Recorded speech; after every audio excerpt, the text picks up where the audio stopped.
अक्कलकोट श्री स्वामी समर्थ चरित्र सारामृत षष्ठोऽध्याय। श्री गणेशाय नमः। धरोनी शिशुषा हात अक्षरे पंडितलियवित तैसे स्वामी चरित्रामृत स्वामी समर्थ वदविती। मी केवळ मतिमंद केवी वर्णू चरित्रागाध परी माझा हा छंद स्वामी समर्थ पुरविती।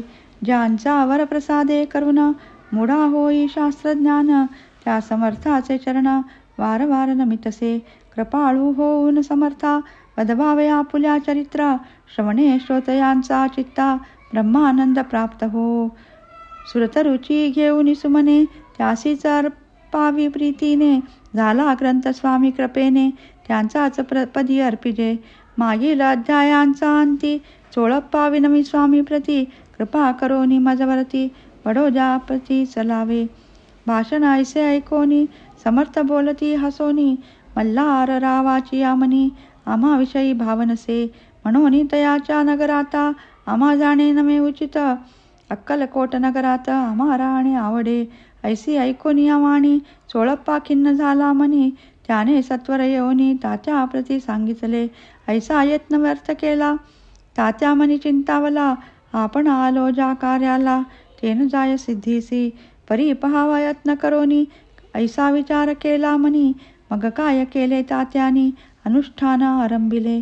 ऐसे नाना उपाय केले परी ते सर्व व्यर्थ गेले कार्यसिद्धीस न गेले खिन्न झाले मुख त्यांचे।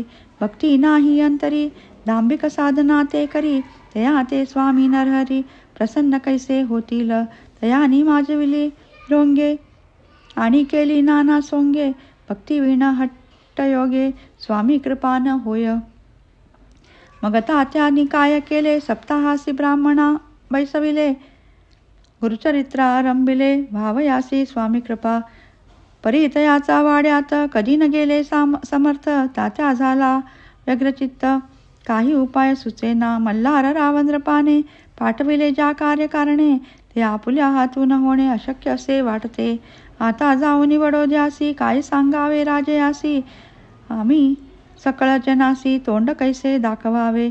अशा उपाय करून नव्हती स्वामी प्रसन्न आता एक युक्ती योजून न्यावे पळवून येतीसी। स्वामी केवळ ईश्वर मूर्ती हे नेणे तो मंदमती म्हणून योजिली कपटयुक्ती परी ते सिद्धी ते न जाय।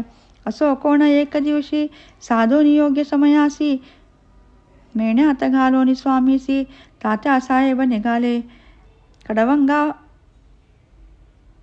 वाचा मार्ग धरिला अर्धमार्गी मेणा आला अंतरसाक्षी समर्थला। गोष्ट विदित झाली मेण्यातून उतरले मागुती अक्कलकोटी आले ऐसे बहुत वेळा घडले हाही उपाय खुंटला। मग पुढे राजवाड्यात जाऊन या राहिले समर्थ तेव्हा उपाय खुंटत टेकिले हात तात्यानी।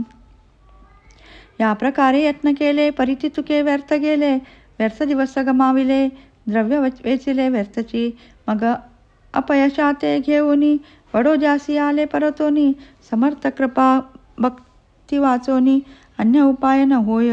परी मल्हारराव नृपती प्रयत्न आरंभिती पुढती सर्वत्रासी विचरिती कोण जातो स्वामीकडे तेवी मराठा उमराव नृपकार्याची धरून हाव आपण पुढे झाला।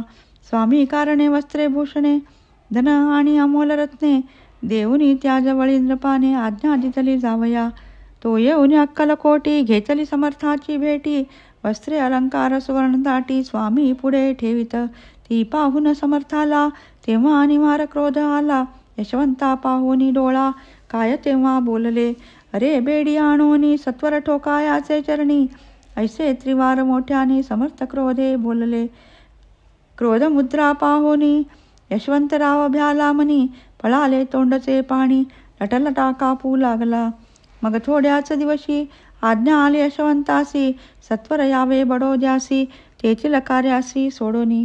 साहेबा विषप्रयोग केला मल्हार रावावरी आळा आला त्या कृत्या माझी यशवंताला गुन्हेगार लेखिले। हाती पायी बेडी पडली स्वामी वचनाची प्रचिता आली अघटित लीला दाविली ख्याती झाली सर्वत्र। समर्थाची अवकृपा जयावरी त्याचा कष्ट होती शरीरी कृपा होय जयावरी तया सर्वानंद प्राप्त होय। महासमर्था भक्त पालका अनादिसिद्धा जगन्नायका निशिदिनी शङ्करसखा विष्णुचिया मणिवसे इति श्रीस्वामिचरित्रसारामृत नानाप्राकृतकथासम्मत सदा भक्तपरिसोत षष्ठोऽध्याय गौडः। श्रीस्वामिचरणार्पणमस्तु। श्रीमस्तु शुभं भवति।